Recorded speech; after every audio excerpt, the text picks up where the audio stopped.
Hi hello welcome to digi loans. ఈరోజు మన topic వచ్చేసి క్రెడిట్ కార్డ్స్ ఎలా ఉంటుంది దానికోసం మనం తెలుసుకోవడానికి మన ముందు ఉన్నారు దుర్గా గారు. సో తెలుసుకుందాం. హాయ్ దుర్గా గారు. Hello madam. ఎలా ఉంటుంది అంటే క్రెడిట్ కార్డ్ ప్రాసెస్ ఎలా ఉంటుంది, లైక్ ఎలాంటి పర్సన్స్కి మనం క్రెడిట్ కార్డ్ అనేది ప్రొవైడ్ చేస్తాము? సాలరీ పర్సన్స్కి అండ్ సెల్ఫ్ ఎంప్లాయిడ్ పర్సన్స్కి చేస్తాము. అంటే సెల్ఫ్ ఎంప్లాయీస్కి కూడా ఇస్తారా? సెల్ఫ్ ఎంప్లాయిడ్స్కి ఇస్తాము. వాళ్ళు బిజినెస్ చేస్తారు కదా, బిజినెస్ ప్రూఫ్స్ ఏమైనా ఉంటే వాళ్ళకి. అంటే డాక్యుమెంటేషన్స్ ఎలా ఉంటుంది అంటే బిజినెస్ వాళ్ళకి ఎలాంటివి తీసుకోవాలి, అండ్ సెల్ఫ్ ఎంప్లాయీస్కి అయితే బిజినెస్ ప్రూఫ్స్ కావాలి, అండ్ సాలరీకి అయితే ఎలాంటి ప్రూఫ్స్ కావాలి? సాలరీ స్లిప్స్ ఉంటాయి కదా, పే స్లిప్స్ ఉంటుంది, వాళ్ళ కేవైసీ డాక్యుమెంట్స్, అడ్రస్ తీసుకొని మనం లాగిన్ చేస్తాం. అంటే సిబిల్ చూస్తారా మీరు, ఎంత సాలరీ ఉండాలి అలా?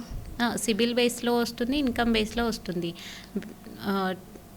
శాలరీ ఉన్న వాళ్ళకేమో శాలరీ బేస్లో వస్తుంది. లేదు సిబిల్ ఉంది, మంచిగా ఉంది, శాలరీ లెస్ కొంచెం తక్కువ ఉంది అంటే సిబిల్ బేస్లో ప్రొసీడ్ చేస్తాం. అంటే మేజర్గా సిబిల్ ఎంత ఉండాలి? 750 ఉండాలి మేడం. కంపల్సరీ సిబిల్ అనేది ఉండాలి. అంటే సిబిల్ -1 అలా ఉంటుంది, ఇవ్వరా?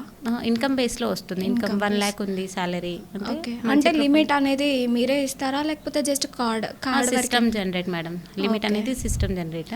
అంటే దానికి ఇప్పుడు ఒకవేళ సిబిల్ తక్కువగా ఉంది అలాంటి వాళ్ళకి ఎలా అంటే వస్తుందా కరెక్ట్ లిమిట్?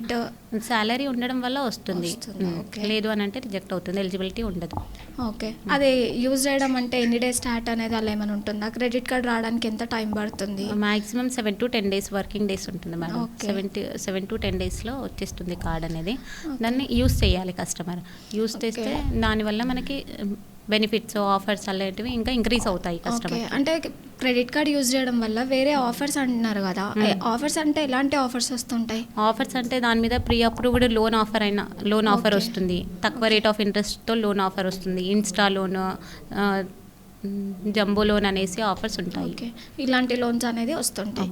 సో ఇప్పుడు క్రెడిట్ కార్డ్ గురించి యూజ్ చేస్తారు, మరి నెక్స్ట్ మీకు జంబో లోన్ కావాలి అలాంటి వాళ్ళు కూడా కాల్స్ చేస్తారా? అంటే లోన్స్ ఇలాంటివి చేయండి చేస్తాము. క్రెడిట్ కార్డ్ ఉంటే వాళ్ళకి ఆఫర్ ఉంటే మేమే ప్రొవైడ్ చేస్తాము. అంటే మీరు ఓన్లీ క్రెడిట్ కార్డ్స్ చేస్తారా లేకపోతే ఇక్కడ అన్ని లోన్స్ అనేది చేస్తారా? అన్ని లోన్స్ హ్యాండిల్ చేస్తాము. ఓకే, అన్ని లోన్స్ చేస్తారు, లైక్ పర్సనల్ లోన్స్ అలాంటివి కూడా చేస్తారా? అవన్నీ. ఓకే, అండ్ కస్టమర్ ఏజ్ ఎలా చూస్తారు? క్రెడిట్ కార్డ్ ఇవ్వాలి అంటే ఇలాంటి ఏజ్ పర్సన్స్కి ఇస్తారు, ఏజ్ లిమిట్ ఏమైనా ఉంటుంది? ఏజ్ లిమిట్ స్టార్టింగ్ 22 to 50 ఉండాలి ఏజ్ లిమిట్, అలాంటి వాళ్ళకి ఇస్తారు. అసలు ఎలా అంటే క్రెడిట్ కార్డ్ తీసుకోవడం వల్ల యూజెస్ ఏంటి, అండ్ ఎందుకు క్రెడిట్ కార్డ్ చూస్ చేసుకోవాలి? క్రెడిట్ కార్డ్ దాని అంటే ఎలా దేనికి యూజ్ చేయొచ్చు మనం అనేది చెప్పారా? ఇప్పుడు షాపింగ్స్కి ఎక్కువగా వెళ్తుంటాము, మేజర్గా షాపింగ్కి ఇంపార్టెన్స్ ఇస్తాము. అంటే షాపింగ్ లేని ఉండరు కదా. షాపింగ్స్కి యూస్ చేస్తాం, క్యాష్ పాయింట్స్ అలాంటివి వస్తాయి కదా. సో మేజర్గా షాపింగ్కి, ఎయిర్పోర్ట్ లాంచెస్ యాక్సెస్ ఉంది.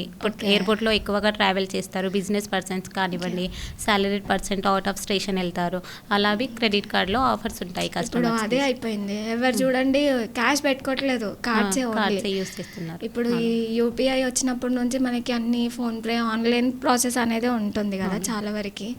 సో ఇలా ఉంటుంది ప్రాసెస్. దానికి మీరు అంటే ఎన్ని డేస్ అంటే 3 to 4 days 10 days అవుతుంది? 10 days అవుతుంది ప్రాసెస్. ఓకే, కేవైసీ ఉంటుంది, కేవైసీ చేయాలి కస్టమర్. ఇంకా వెరిఫికేషన్కి వెళ్తారు బ్యాంక్ పర్సన్స్. ఇప్పుడు సెల్ఫ్ ఎంప్లాయ్కి క్రెడిట్ కార్డ్ కావాలి అనుకోండి, అప్పుడు ఎలాంటి డాక్యుమెంట్స్ అనేది తీసుకుంటారు? కేవైసీ డాక్యుమెంట్స్ కావాలి, pan card, Aadhaar card, IT returns ఉండాలి, జిఎస్టీ ఉండాలి. సో అప్లోడ్ చేయడానికి బ్యాంకింగ్ స్టేట్మెంట్. మీరు చెప్పిన అన్ని డాక్యుమెంట్స్లో ఏ ఒక్కటి లేకపోయినా క్రెడిట్ కార్డ్ పాసిబుల్ అవ్వదా? పాసిబుల్ అవ్వదు మేడం, ఓన్లీ సిబిల్ బేస్లో వస్తే ఏ డాక్యుమెంట్స్ లేకుండానే ప్రొసీడ్ చేస్తాము. అంటే మీరు లాగిన్ చేసిన తర్వాత డాక్యుమెంట్స్ ఏవైతే మీకు అక్కడ అడుగుతుందో సిస్టమ్, ఆ డాక్యుమెంట్స్ మీరు అడుగుతారా లేకపోతే స్టార్టింగ్ అప్లై చేసినప్పుడే మీకు అన్ని డాక్యుమెంట్స్ కావాలి? స్టార్టింగ్ అప్లై చేసినప్పుడే అన్ని డాక్యుమెంట్స్ తీసుకుంటాము. తీసుకున్నాక సిబిల్ బేస్లో వస్తే ఏది ప్రొసీడ్ చేసేస్తాము, ఇన్కమ్ బేస్లో వస్తే అప్లోడ్ చేసి ప్రొసీడ్ చేస్తాం. ఓకే, ఇప్పుడు ఒకవేళ సాలరీడ్ ఎంప్లాయీ ఉన్నాడు అనుకోండి, అప్పుడు ఏం తీసుకుంటారు డాక్యుమెంటేషన్కి? Aadhaar card, PAN card, pay slips తీసుకుంటాం, బ్యాంక్ స్టేట్మెంట్. ఓకే, అంటే పే స్లిప్స్ ఎన్ని మంత్స్ అనేది ఉండాలి? లేటెస్ట్ 3 months ఉండాలి. 3 months. సో దాన్ని బట్టి సాలరీ ఎంత ఉందో దాన్ని బట్టి అనేది వస్తుంది. అవును. ఓకే, అంటే కొన్ని కార్డ్స్ అందరికీ పాసిబుల్ అవుతుందా? పాసిబుల్ అవుతుందా అంటే సాలరీ బాగుంటే అందరికీ పాసిబుల్ అవుతుంది. Okay. సాలరీ తక్కువ ఉంటే ఇంకా సిబిల్ possible లేదు అవ్వదు. అంటే మనము శాలరీ బేస్ పైన చేయొచ్చు అంతే. అది సెల్ఫ్ ఎంప్లాయ్ అయినా సాలరీ అయినా Salary చేయొచ్చు. అవును. సో చూసారు కదా, క్రెడిట్ కార్డ్ కావాలి అంటే ఓన్లీ సాలరీడ్ పర్సన్స్ కానీ కాదు, మనం సెల్ఫ్ ఎంప్లాయీస్కి కూడా చేస్తారంట డిజీ లోన్స్లో. సో మీరు ఎవరికైనా రిక్వైర్మెంట్ ఉంటే కింద స్క్రోల్ అయ్యే నెంబర్కి కాంటాక్ట్ అవ్వండి. కార్డ్ టు కార్డ్ ఆప్షన్ ఉంది madam. Okay, card to card option ఉందా? అంటే కార్డ్ టు కార్డ్ ఆప్షన్ అంటే ఎలా? అంటే ప్రీవియస్గా ఏదైనా కార్డ్ ఉంటుంది కదా కస్టమర్ Okay. దగ్గర, వేరే బ్యాంక్ అది, ఆ కార్డ్ స్టేట్మెంట్ని బట్టి వేరే కార్డ్ని ప్రొవైడ్ చేస్తాం మేము. ఓకే, అలా కూడా ఉంటుందా? అలాగే చేస్తాం. సో ఎంత మంచి బెనిఫిట్స్ ఉన్నాయి ఆ కార్డ్తో, నేను కూడా తీసుకోవాలి కంపల్సరీ. ఓకే, కొంతమంది కార్డ్స్ అంటే యూజ్ చేస్తే ఎలా అంటే కొంతమందికి తెలీదు ఎలా ఈఎంఐలో కన్వర్ట్ చేసుకోవాలి. సో కొంచెం చెప్తారా? బ్యాంక్ వాళ్ళకి కాల్ చేస్తే అంతా అవైలబుల్ ఉంటారు, వాళ్ళు అంతా Okay. ఎక్స్ప్లెయిన్ చేస్తారు, వాళ్ళే ఈఎంఐ కన్వెన్షన్ చేస్తారు. ఓకే ఇంకా ఎక్స్ట్రా అమౌంట్ ఏం కట్ అవ్వదు మేడం. ఓకే, మనం అంటే ఎంత కార్డ్ తీసుకోవడం వల్ల ఫ్రాడ్ అయితే ఏముండదు, మనం ఎంత యూస్ చేస్తామో అంతే రీపేమెంట్ చేయాలి. ఇప్పుడు కార్డ్ లిమిట్ వచ్చేసి ఒక 60,000 మ్యాక్స్ ఎంత ఇస్తారు స్టార్టింగ్ లిమిట్ అనేది? స్టార్టింగ్ అనేది 50 ఉంటుంది మేడం. 50 ఉంటుంది. 50,000. సో కస్టమర్ 50 మొత్తం యూజ్ చేయాలా, లేదు అంటే మ్యాక్స్ అంటే కొంచెం యూజ్ చేసి లిమిటెడ్ అంటే మెయింటైన్ చేయాలన్నట్టు ఏమైనా ఉంటుందా?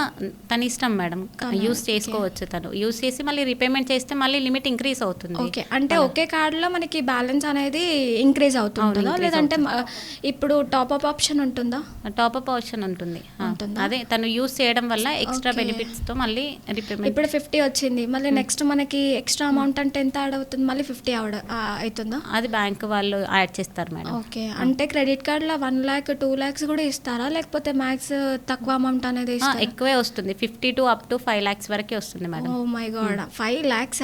Yes madam. ఓకే, అండ్ దీనివల్ల ఇన్ని యూజెస్ ఉన్నాయి అని చెప్పేసి చాలా బాగుంది. yes madam. అండ్ ఇంకా ఏముంటుంది మేడం, అంటే మేజర్గా మీకు ఏమైనా ఇష్యూస్ వస్తుంటాయా క్రెడిట్ కార్డ్స్ వల్ల? అంటే కస్టమర్స్ ఏమైనా చెప్తారా, లైక్ మాకు ఎలా పేమెంట్ చేయాలో తెలియట్లేదు, ఈఎంఐలో ఎలా కన్వర్ట్ చేసుకోవాలి అనేది ఏమైనా ఇష్యూస్ వస్తాయా? కస్టమర్ మీకు ఎలా సపోర్ట్ చేస్తారు? అలాంటి ఇష్యూస్ అయితే ఏం రాలేదు మేడం ఇప్పటివరకు. ఆటోమేటిక్గా కన్వెంట్ అయిపోతుంది. అంటే ఇప్పుడు ఒక చిన్న డౌట్ ఏంటంటే, ఇప్పుడు క్రెడిట్ కార్డ్ మనం యూజ్ చేస్తాం, అది ఆటో డెబిట్ అవుతుందా ఎవ్రీ మంత్, లేదంటే మనం పేమెంట్ చేయాలా? ఆటో డెబిట్ అవుతుంది. ఓకే, ఇది ఇలా ఉంటే బెటర్ కదా, ఎందుకంటే madam. కస్టమర్ ఒకవేళ మర్చిపోయారు అనుకోండి, అది మళ్ళీ డిలే పేమెంట్లో అవుతుంది. అదే ఆటో డెబిట్ ఉంటే మనకి ప్రాబ్లం ఉండదు. అవును, auto debit బట్ ఏంటంటే అమౌంట్ అనేది మనం పెట్టుకోవాలి, మెయింటైన్ చేయాలి. Yes madam.